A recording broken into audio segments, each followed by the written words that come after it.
በደንብ ተመልከቱ። ኦኬ ይሄ ሰው ምንድነው ያደረገው? የቀደሙ ውሃ ነው ያሳየዋችሁ። ከአትላንቲክ እና ከፓሲፊክ ወሰደና ሁለቱንም በዚህኛው ብርጭቆ የሚመስል ነገር ውስጥ ያደርጋቸዋል። አንዱ ፓሲፊክ ነው፣ አንዱ አትላንቲክ ነው። እሺ ሚክስ ያደርጋቸዋል፣ ሼክ ያደርጋቸዋል ሁለቱ። የሚገርማችሁ ሄዶ ምንድነው የሆነው?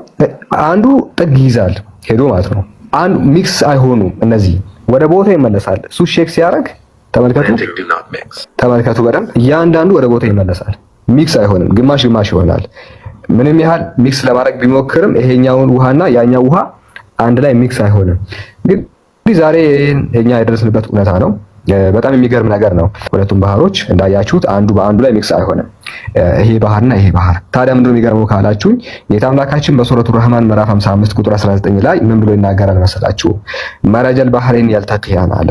ሁለቱም ባህሮች የሚገናኙ ሲሆን ለቀቃቸው። ተመልከቱ፣ ሁለቱም ባህሮች የሚገናኙ ሲሆኑ ለቀቃቸው ካለ በኋላ በይነሁማ በርዘኹን ላ የብጊያን፣ በመካከላቸው እንዳይዋሃዱ በመካከላቸው የማይታይ መጋረጃ አለ። አንዱ በሌላው ላይ ወሰን አያልፍም ማለት እንዳይዋሃዱ በመካከላቸው የማይታይ መጋረጃ አለ።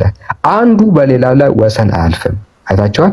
ሁለቱም ባህሮች የሚገናኙ ሲሆን ለቀቃቸው። ሁለቱም ባህሮች ተገናኝተዋል። ይሄ ባህር ከዚህ ጋር ተገናኝተዋል፣ ግልጽ ነው። ግን እንዳይዋሃዱ በመካከላቸው የማይታይ መጋረጃ አለ። መዋሃድ አይችልም ሰውየው። ሁለቱንም ከዚህም ወስዶ ሲያዋህዳቸው አይዋሃዱ። አንዱ ወደ ላይ ይሄዳል፣ አንዱ ወደ ታች ይሄዳል። ይሄ ግልጽ የሆነ ጌታ አምላካችን ቁርአን ከአምላክ መሆኑን የሚያሳየን መረጃት በተጨባጭ ልናረጋግጠው የምንችለው ነገር ነውና ቁርአን የአምላክ ቃል ነው። ይሄንን በግልጽ ከዚህ ልንረዳ እንችላለን።